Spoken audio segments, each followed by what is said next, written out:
Two of Hollywood's most iconic actors, Robert Redford and Paul Newman, made quite an impression. Redford, however, kept mum for decades on the real story of their friendship and the man behind the stardom. He has now spoken up, and it's not a good thing, at the age of 89.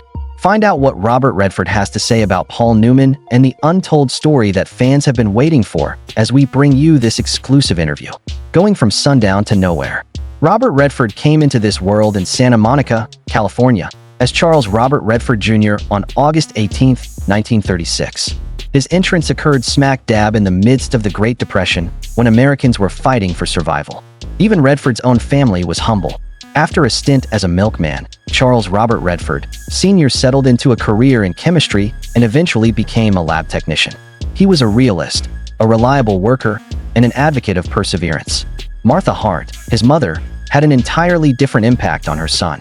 She was a professional artist and freelance illustrator who brought joy to the home and taught Robert to appreciate the little things. This synergy had a profound effect on him.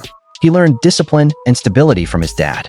He got a love of creativity and the arts from his mom. Despite being close to Hollywood, his childhood was everything but glamorous.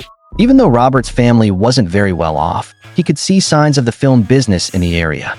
Everyone talking about famous actors, premieres, and billboards. Although it might not have been apparent at the time, these early experiences laid the groundwork for a love of cinema that would last a lifetime. It was at the San Fernando Valley's Van New York High School that Redford initially became interested in theater. The theater provided him with an outlet, even though he wasn't an ideal student and didn't always conform to classroom norms. He first experienced the exhilaration of performing and the thrill of storytelling in school theatrical productions and activities.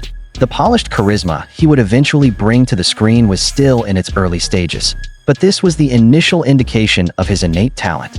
Redford attended CU Boulder after finishing high school. He was initially interested in architecture.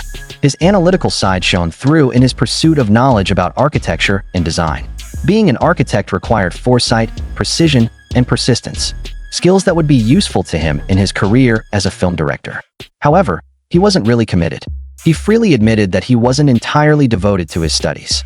He was more enthusiastic in delving into life outside of school in pursuit of knowledge. While in Colorado, he dealt with personal issues, such as extensive drinking, which caused him to doubt his direction in life. After coming to terms with the fact that architecture wasn't his calling, he courageously decided to pursue a career in the arts instead.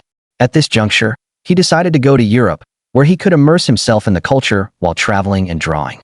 He resolved to give acting his full attention upon his return to the US. He uprooted his life